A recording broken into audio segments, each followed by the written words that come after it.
Assalamualaikum warahmatullahi wabarakatuh. Kembali lagi di Resensi Institute Channel. Pada video sebelumnya, kita telah membahas mengenai tips penting tentang corona. Nah, pada video kali ini kita akan membahas hal yang berkaitan dengan hashtag di rumah aja, yaitu bagaimana cara membangun kebiasaan baru di rumah. Sebagaimana saat ini kita dianjurkan untuk di rumah aja, work from home, school from home, dan usahakan segala rutinitas dapat dikerjakan di rumah. Hal ini untuk mencegah penyebarluasan dari virus corona. Maka, kita harus memanfaatkan hal ini untuk membangun kebiasaan-kebiasaan baru yang positif. Jangan ya, karena hashtag di rumah aja, rutinitas kita hanya bangun makan tidur setiap hari sampai berat badan naik. Tapi, memanfaatkan momen di rumah aja untuk memperoleh kebiasaan baru yang akan terus berlangsung ke depannya adalah poin penting yang harus kita ambil dari hashtag di rumah aja. Karena satu kebiasaan kecil akan memberikan dampak yang luar biasa. Namun mungkin akan muncul pertanyaan, bagaimana ya membangun kebiasaan baru? Bagaimana memilih kebiasaan yang harus dipertahankan dari semua kebiasaan selama ini? Nah, hal ini akan dijawab melalui buku Atomic Habit karya James Clear dengan subjudul bukunya Perubahan Kecil yang Memberikan Hasil Luar Biasa. Buku ini diterbitkan oleh Penguin Publishing Group pada tahun 2018 dan terjemahan bahasa Indonesianya diterbitkan oleh Gramedia Pustaka Utama pada tahun 2019.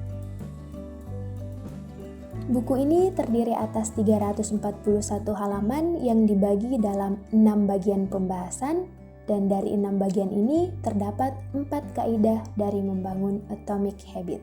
So, mari kita masuk pada bagian pertama. Atomic merupakan bagian terkecil dari sebuah benda, sementara habit ialah rutinitas, sehingga Atomic Habit adalah kebiasaan kecil yang merupakan bagian dari sistem yang lebih besar. Nah, dalam buku ini akan dibahas tentang bagaimana kebiasaan yang tidak terlihat pengaruhnya saat dilakukan, namun memiliki dampak yang begitu besar di masa mendatang. Sebab, kebiasaan itu seperti pedang dengan dua sisi, yaitu dapat menjadi teman atau lawan. Kebiasaan juga dapat menjadi seperti bunga majemuk. Sebagaimana jika kita deposito di bank, uang kita akan bertambah setiap bulannya, sehingga kebiasaan yang diulang-ulang akan memberikan keuntungan yang besar ke depannya. Dalam buku ini dikatakan bahwa menjadi baik 1% setiap hari akan memberikan dampak 37 kali lebih baik ke depannya. Begitupun sebaliknya, jika melakukan hal buruk 1% setiap harinya akan menjadikan kebaikan mendekati titik nol, yaitu 0,03. Untuk melihat hasil dari suatu kebiasaan kecil yang dilakukan tiap hari membutuhkan kesabaran. Namun, sebagian besar dari kita menginginkan kemajuan yang secara linear. Padahal, kemajuan yang sesungguhnya tidaklah demikian. Membutuhkan waktu yang agak lama agar nilai sesungguhnya dari suatu usaha tersingkap. Nah, kita masuk di bagian kedua dan masuk dalam kaidah pertama dari Atomic Habit, yaitu menjadikannya terlihat. Untuk mengetahui bagaimana kebiasaan kita sehari-hari, kita dapat menulisnya melalui kartu nilai untuk kebiasaan. Dalam kartu ini, kita akan menilai apakah kebiasaan yang kita lakukan bernilai positif, negatif, atau netral. Setelah menilai kebiasaan, kita dapat mengetahui mana yang sebaiknya dipertahankan dan mana yang tidak untuk menjadi sosok yang diinginkan. Ketika ingin melakukan sebuah perubahan kebiasaan, niat sebaiknya ditulis dan membuatnya spesifik kapan dan di mana akan melakukan suatu kebiasaan baru. Nah, contohnya kita sekarang. Seperti, saya akan lari pagi pada Ahad besok di Anjungan Pantai Manakarra pada pukul 7 selama 30 menit. Nah, contoh lain juga yaitu pada saat jam 9, jam 10, atau jam 11, kita akan berjemur selama 10 atau 15 menit. Nah, ini merupakan suatu kebiasaan yang dituliskan secara spesifik. Dan tips yang kedua, menumpuk kebiasaan juga dapat membantu kita dalam melakukan kebiasaan baru, yaitu dengan menyandingkan kebiasaan lama kita dengan kebiasaan baru yang ingin kita lakukan. Nah, kemudian visualisasi dapat menjadi faktor yang mendukung kita untuk melakukan perubahan kebiasaan, yaitu bagaimana kita mengubah lingkungan kita dengan menampakkan petunjuk-petunjuk yang berkaitan dengan kebiasaan baik, hingga kita harus dapat menghilangkan petunjuk-petunjuk yang mengarah pada kebiasaan buruk. Contohnya, saat ini pasti kita akan menampakkan hand sanitizer di dalam tas kita dan kita harus membawanya kemana-mana, dan ini merupakan suatu hal atau hal kecil yang akan menjadi kebiasaan karena hal ini akan terus dilakukan tiap harinya. Kemudian kita masuk ke kaidah kedua, yaitu menjadikannya menarik. Makin menarik suatu kesempatan, makin besar peluangnya untuk menjadi kebiasaan, sehingga jika ingin melakukan sesuatu yang menurut kita sulit untuk dilakukan, maka barengilah kebiasaan itu dengan sesuatu yang kita sukai. Ketika mengikuti suatu komunitas atau perkumpulan yang Anda inginkan, maka kebiasaan yang kita inginkan akan dianggap normal, karena kebiasaan itu bisa jadi sudah menjadi sebuah kultur dalam perkumpulan tersebut. Namun, jika kita adalah orang yang mungkin lebih senang melakukan sesuatu sendiri, maka ciptakan ritual yang memotivasi. Lakukan sesuatu yang Anda nikmati sebelum melakukan kebiasaan baru yang menurut Anda sulit untuk dilakukan. Maka dalam melakukan kebiasaan, kita harus membentuk ulang pola pikir dan lebih fokus pada manfaat daripada menghindari kebiasaan buruk. Nah, kaidah yang ketiga, kita selalu akan memilih sesuatu yang lebih mudah karena sudah menjadi kebiasaan kita untuk malas menyusahkan diri sendiri. Untuk apa melakukan hal sulit jika ada langkah yang lebih mudah? Sama halnya jika kita ingin mengubah kebiasaan. Kurangilah hambatan untuk melakukan kebiasaan baik.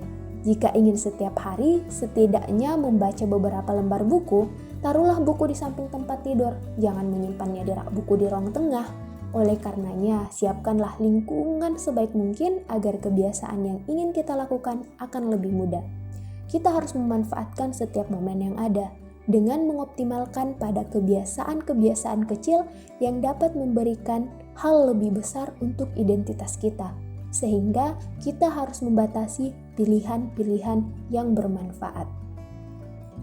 Nah, kaidah keempat atau yang terakhir, hal yang paling memuaskan bagi seseorang adalah perasaan apabila kita mengalami kemajuan, ya kan? Melakukan centang pada kalender dan membuat draft untuk kebiasaan yang dilakukan, kemudian mencentang kebiasaan-kebiasaan yang telah dilakukan.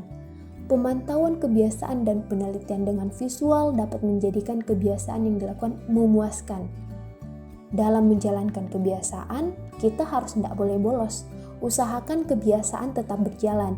Namun perlu diingat, hanya karena dapat mengukur sesuatu, tidak berarti ukuran adalah hal yang paling penting, oke?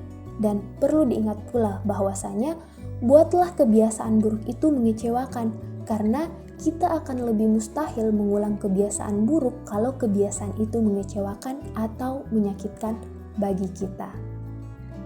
Sebagaimana saat ini kita mengetahui bahwasanya apabila kita tidak hidup sehat dan tidak menjaga kebersihan kita saat ini, kemungkinan kebiasaan itu akan menimbulkan penyakit bagi kita, yaitu terjangkit virus corona, sehingga hal itu akan menjadi dampak negatif bagi kita. Nah, persepsi yang kita bangun membuat kebiasaan buruk akan mengecewakan, akan membuat kita lebih memilih untuk melakukan kebiasaan baik.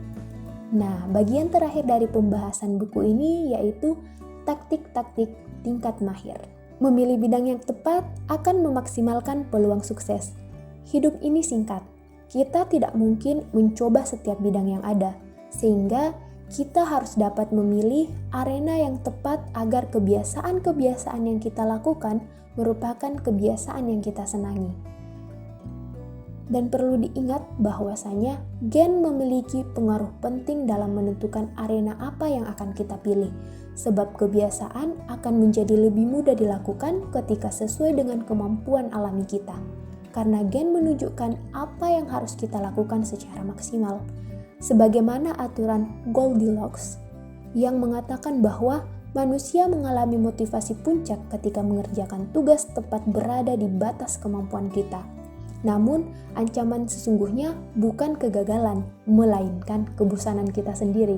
Dalam menghadapi hal ini, profesional dan amatir akan menanggapinya secara berbeda, di mana profesional akan melakukan kebiasaan bahkan ketika suasana hatinya tidak mendukung. Berbeda dengan amatir yang memilih mundur dari kebiasaan dengan alasan yang lebih mendesak dalam hidup mereka. So, take your time and tentukan kebiasaan-kebiasaan yang akan mendukung produktivitasmu di #dirumah-aja untuk saat ini. Nah, kesimpulan dari pembahasan buku ini yaitu dari kebiasaan-kebiasaan kecil yang kita lakukan tiap hari dapat menjadi gambaran bagaimana atau akan menjadi sosok seperti apa kita di masa depan, sehingga menentukan identitas yang sesuai dengan kemampuan alamiah kita dan menyusun kebiasaan-kebiasaan yang sesuai akan menjadi alasan utama kesuksesan kita ke depannya. Sebab suatu kebiasaan-kebiasaan kecil akan menjadi hal besar, sehingga patokan utama bukan pada hasil, melainkan menikmati setiap pencapaian kebiasaan kita tiap harinya. Sekian pembahasan buku Atomic Habit itu sendiri. Semoga kita dapat membangun kebiasaan baru tiap hari yang bermanfaat untuk masa depan kita. Wassalamualaikum warahmatullahi wabarakatuh. Terima kasih.